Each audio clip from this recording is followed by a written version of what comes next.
آج ہم بات کر رہے ہیں امام بخاری کی، ایک عظیم نام، لیکن ان کی زندگی کے آخری دن وہ بہت بہت مشکل تھے، المناک کہنا چاہیے۔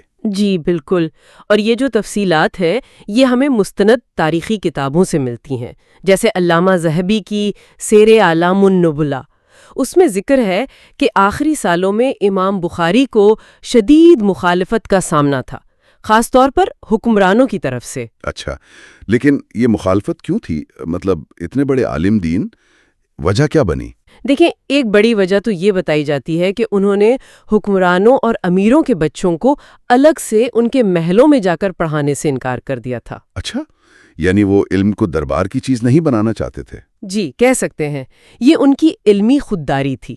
پھر ظاہر ہے ان کی شہرت بہت تھی، مقام بہت بلند تھا، تو کچھ ان کے زمانے کے لوگ، دوسرے علماء ان سے حسد بھی کرنے لگے تھے۔ یہ سب چیزیں مل گئیں۔ یعنی علمی غیرت اور حسد دونوں چیزیں تھیں۔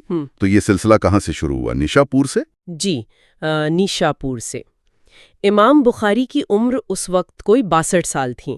وہاں کے جو حاکم تھے خالد بن احمد زحیلی، انہوں نے بس حکم دے دیا کہ شہر چھوڑ دیں۔ کوئی خاص وجہ بتائے بغیر بس ناپسندیدہ قرار دے دیا؟ جی بظاہر کوئی ٹھوس عوامی وجہ نہیں تھی، بس انہیں وہاں سے جانا پڑا۔ ایک عظیم عالم کے لیے یہ بہت بڑی توہین کی بات تھی۔ یقیناً۔ تو نیشاپور سے نکل کر وہ گئے اپنے آبائی شہر بخارا۔ وہاں تو استقبال ہوا ہوگا؟ ہاں، شروع میں تو بہت زبردست استقبال ہوا۔ لوگ، طالب علم، سب ان کے گرد جمع ہو گئے۔ ان کی مجلسیں اتنی بھر جاتی تھیں کہ دوسروں کی خالی ہو گئی؟ بالکل، دوسرے محدثین کی مجلسیں خالی ہونے لگیں، اور یہیں سے پھر حسد کی آگ بھڑکی۔ اچھا، تو یہ مقبولیت ہی الٹا ان کے لیے مسئلہ بن گئی ہے نا؟ جی ایسا ہی ہوا۔ جلد ہی بخارا کے حاکم پر بھی دباؤ آیا۔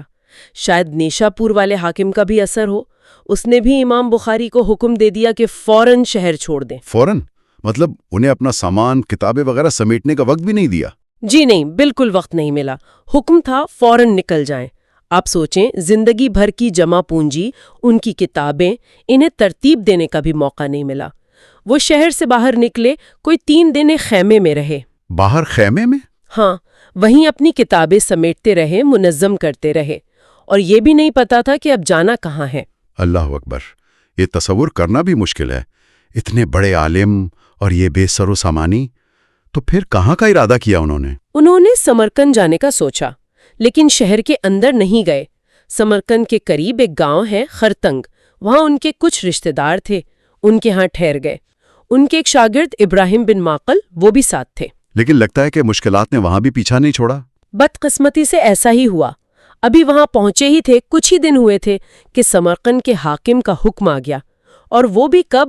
عید الفطر کی رات کو۔ عید کی رات؟ جی عید کی رات۔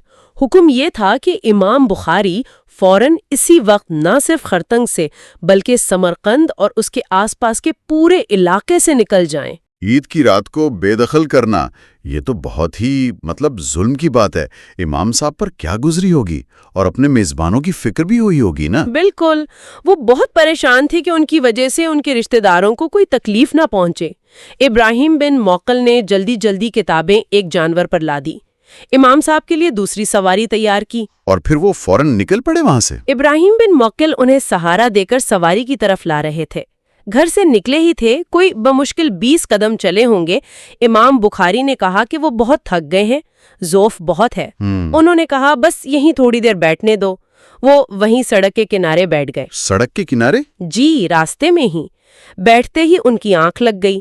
تھوڑی دیر بعد جب ابراہیم بن معقل نے انہیں جگانا چاہا تو معلوم ہوا کہ ان کی روح پرواز کر چکی ہے۔ انا للہ و انا الیہ راجعون۔ اللہ اکبر، یعنی یکم شوال 256 ہجری، عید کی رات، 62 سال سے کچھ زیادہ عمر، اور وفات ہوئی سڑک کے کنارے، مسافرت کی حالت میں۔ جی یہ بہت ہی دل دکھانے والے واقعات ہیں۔ وہ عالم جن کی کتاب صحیح بخاری آج تک کروڑوں مسلمانوں کے لیے رہنمائی کا ذریعہ ہے، انہیں شہر بدر کیا گیا، ستایا گیا، ایک شہر سے دوسرے شہر، لیکن دیکھیں ان کی علمی میراث آج بھی زندہ ہے۔ اور یہی تو اصل بات ہے، آج کوئی ان حکمرانوں کو یاد نہیں رکھتا۔ نیشاپور کا حاکم، بخارا کا، سمرقند کا، کون تھے وہ؟ کسی کو نام بھی شاید یاد نہ ہو۔ بالکل۔ مگر امام بخاری کا نام آج بھی ہر زبان پر ہے، ان کا کام آج بھی زندہ ہے۔ یہی تاریخ کا سبق ہے، وقت کی طاقت، حکمرانی، یہ سب ختم ہو جاتی ہے۔ جو چیز باقی رہتی ہے وہ علم ہے، کردار ہے، سچائی ہے۔ امام بخاری کی زندگی کا یہ آخری حصہ ہمیں یہی سکھاتا ہے، ظلم کے سامنے ڈٹ جانا اور علم کی عظمت۔ صحیح کہا، اور یہ سوچنے کی بات ہے کہ اصل میراث کیا ہوتی ہے۔ دنیاوی طاقت اور ظلم کے مقابلے میں علم اور کردار کیسے ہمیشہ جیت جاتے ہیں نا۔ اتنی مخالفت ہوئی لیکن امام بخاری آج بھی اتنے مقبول ہیں۔ یہ ہمیں بتاتا ہے کہ تاریخ میں اصل اہمیت کس چیز کی ہے۔ یہ ایک سوال ہے جس پر ہم سب کو سوچنا چاہیے۔